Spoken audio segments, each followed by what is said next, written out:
మిగిలిన పీఠాలకి శృంగేరి పీఠానికి ఒక ప్రధానమైన వ్యత్యాసం వస్తుంది. ఎందుకు వచ్చింది అంటే, వారు అవతార స్వీకారం చేసి శంకరాచార్యుల వారిగా వచ్చినప్పుడు చతుర్ముఖ బ్రహ్మగారు మండనమిశ్రుడిగా వచ్చారు.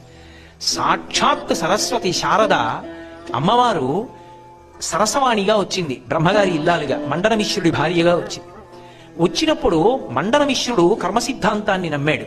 మండనమిశ్రుడికి శంకరాచార్యుల వారికి వాదన జరిగింది. ఒప్పందం, ఓడిపోతే మండనమిశ్రుడు సన్యాసం తీసుకోవాలి. ఓడిపోయాడు మండనమిశ్రుడు, సన్యాసం తీసుకున్నాడు.